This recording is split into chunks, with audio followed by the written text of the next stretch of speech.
नमस्कार, NTV news में आपका स्वागत है। मैं हूं साक्षी। पेश है आज की प्रमुख हलचल। 29 अप्रैल को सीएम हेल्पलाइन में दर्ज शिकायतों के निराकरण की समीक्षा करते हुए कलेक्टर सुरुचि सोमवंशी ने निर्देशित किया है कि सभी विभाग प्रमुख सीएम हेल्पलाइन में दर्ज शिकायतों की नियमित समीक्षा कर संतुष्टिपूर्वक निराकरण कराया जाना सुनिश्चित करेंगे। कलेक्टर ने कहा कि सभी विभाग सीएम हेल्पलाइन के शिकायतों के निराकरण के लिए विभागीय व्यवस्थाओं को सुदृढ़ करें तथा निगरानी तंत्र को व्यवस्थित करें।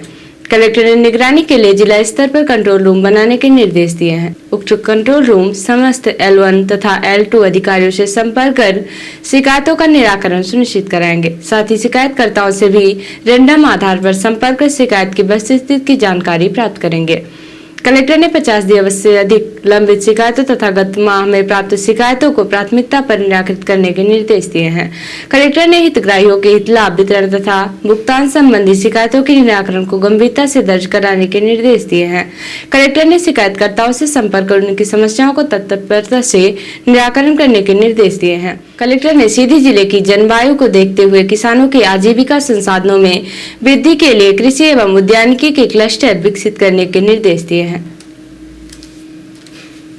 विगत 27 अप्रैल को सीधी जिले के बहरी थाना अंतर्गत ग्राम भनवारी निवासी बिमलेश रजक, पुष्पेंद्र रजक, कुसुम कली रजक जो अपने पारिवारिक कार्यक्रम में शामिल होने जा रहे थे, इस दौरान पुरानी रंजिश और जमीनी विवाद को लेकर आरोपी राधेश्याम रजक और वनस्पति रजक जो रीवा में पुलिस विभाग में काम करते हैं ने लात घूसों और डंडों से जमकर मारपीट कर दी, जिससे बिमलेश रजक, पुष्पेंद्र रजक और कुसुम कली रजक को सिर, हाथ, पांव और शरीर में गंभीर चोटें आई हैं। मारपीट की घटना के बाद गंभीर रूप से घायल फरियादियों ने बहरी थाने आकर रिपोर्ट लिखाई, लेकिन बहरी पुलिस ने फरियादियों की रिपोर्ट ठीक से नहीं लिखी और कुछ आरोपियों के नाम भी रिपोर्ट में दर्ज नहीं किया। बहरी पुलिस ने पीड़ितों का मेडिकल परीक्षण तो करवा दिया, लेकिन आरोपियों के ऊपर पर्याप्त धारा भी अभी तक नहीं लगाई, जिससे फरियादी 29 अप्रैल को अपनी फरियाद लेकर जिले के पुलिस अधीक्षक रविंद्र वर्मा से शिकायत करने जिला मुख्यालय पहुंच गए। अपनी शिकायत लेकर पुलिस अधीक्षक कार्यालय आए फरियादियों ने NTV न्यूज को अपनी पीड़ा बताई और कहा कि बारी पुलिस ने उनके साथ ठीक से न्याय नहीं किया है। मजबूरन हमें पुलिस अधीक्षक के पास शिकायत के लिए आना पड़ा है। यही मारपीट हुआ है, घर में घुस के मारे हैं हमारे। कौन लोग हैं? हमारे चाचा लोग, वनस्पति रजक, तीरथ रजक, रवि रजक, राधेश्याम। किस बात को लेकर विवाद हुआ आप लोगों के बीच? घर के मामले में जमीनी विवाद जी। ये बताइए क्या घटना हुई है, ये जो मारपीट हुई है किसने की है, किस वजह से मारपीट हुई है? घटना ये है कि हम लोग घर में बैठे थे 4-5 आदमी, जो मेहमान बराव हो रहा था हमारे चाचा किया था, तो जो एक पुलिस में है चाचा वनस्पति रजक, उसने सबको दारू पिलाया, सबको जो है शुरू से बताना है। तो फिर उसने दारू पिलाया, फिर हमारे पास गाली गलौज पिताजी से करने लगा, तो मैं वो बोला कि हाँ तुम घर क्यों बनाए हो, हमको हिस्सा नहीं देने के लिए, बोलता हम 2 ही भाई रहेंगे वहाँ पे। तो इसलिए वो 2 भाई रहने के चक्कर में हम घर बनवा लिए हैं, बोर करा सब चीज़ करा लिए, तो उसको जलन पैदा हो गया। वो पुलिस में है रीवा में, इसके लिए वो सब ये करके पिला के मरवा के, जैसे हमारा सर फूटा है सीधे वो और उसका बेटा मनीष रजक, ये दोनों आदमी फरार हो गया है 6 बजे। घटना की रिपोर्ट आपने की है? जी हमारा हो गया बाहरी थाने में। क्या कार्रवाई हुई है? कार्रवाई हमारे अभी पुलिस नहीं गया था घर पे, पुलिस को जाना चाहिए कि रिपोर्ट होने के बाद पुलिस अभी तक नहीं गया था। मैं 10 बजे तक 100 नंबर को मैं 2 बार लगाया, जब बताया कि मैं फलाने बोल रहा हूँ फला जगह से, फ़ोन मेरा कट गया है, मेरा मोबाइल फोड़ गया है। SP साहब के पास आए, SP साहब से मुलाकात हुई, क्या चाहते हैं? अब जेल करवाएंगे, हमारा कपार फाड़ है तो उनको छोड़ेंगे थोड़ी। SP साहब से मुलाकात हुई? अभी नहीं हुई है, आएंगे तो हो जाएगा। मिलेंगे? मिलने के लिए न्याय मिलेगा आपको? हाँ मिलेगा, क्यों मिलेगा। क्या नाम? बिमलेश रजक। कहाँ से आए हैं? बहरी से। बहरी। फरियादियों के दिए गए बयान के बाद NTV न्यूज में बहरी के थाना प्रभारी रीता त्रिपाठी से फोन पर इस समस्या के संबंध में जानकारी चाहिए, तो उन्होंने कहा कि फरियादियों ने उन्हें पूरी बात ठीक से नहीं बताई है। वह थाने आकर पूरी बात लिखाएंगे तो सभी आरोपियों के विरुद्ध कार्यवाही की जाएगी। अब देखना है कि इस मामले में पुलिस अधीक्षक से फरियाद किए जाने के बाद बहरी पुलिस क्या कदम उठाती है, क्या सभी आरोपियों के विरुद्ध कार्यवाही होती है या नहीं। बोर्ड परीक्षा की समीक्षा बैठक आयोजित कर प्राचार्यों से परीक्षाफल कम होने अथवा वृद्धि होने के कारणों एवं किए गए प्रयास की समीक्षा की गई। कलेक्टर सुरुचि सोमवंशी द्वारा सीधी जिले के उत्कृष्ट परीक्षाफल लिए प्राचार्यों को बधाई एवं शुभकामनाएं दी गई। कलेक्टर ने जिले के प्राचार्यों से छात्रों में वैज्ञानिक मनोवृत्ति विकसित करने हेतु विस्तार से चर्चा की।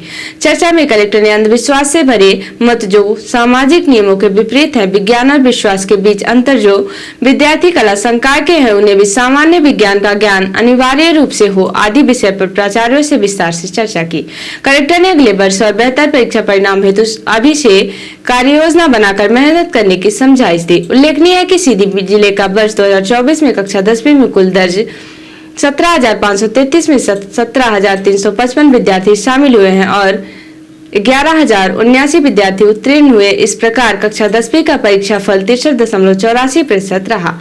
इसी प्रकार 12वीं कक्षा में 14,213 विद्यार्थी शामिल हुए और 9,900 विद्यार्थी उत्तीर्ण हुए। जिले का परीक्षा फल 69.65% रहा।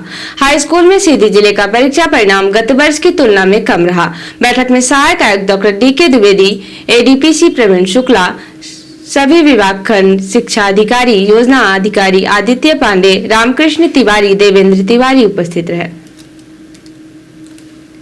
किसानों को उनकी उपज का अधिकतम दाम देने के लिए शासन द्वारा समर्थन मूल्य पर फसल का उपार्जन किया जाता है। पंजीकृत किसानों से जिले के निर्धारित खरीदी केंद्रों में गेहूं का उपार्जन प्रारंभ कर दिया गया है।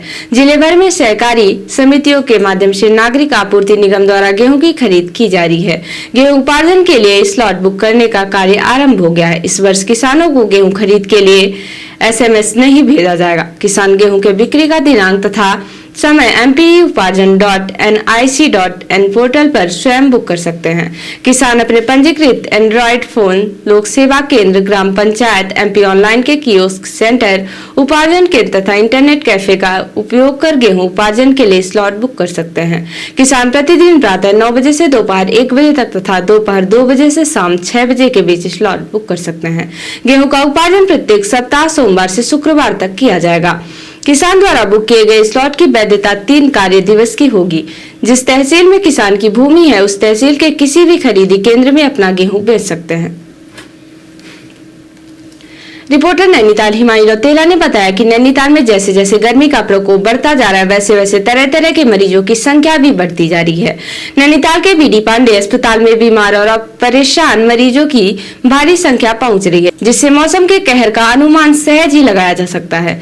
फिलहाल B पांडे अस्पताल में मौजूद डॉक्टर बड़ी संख्या में आ रहे मरीजों के इलाज में तत्परता दिखा रहे हैं और लोगों को गर्मी से बचाव के तौर तरीके भी बता रहे हैं।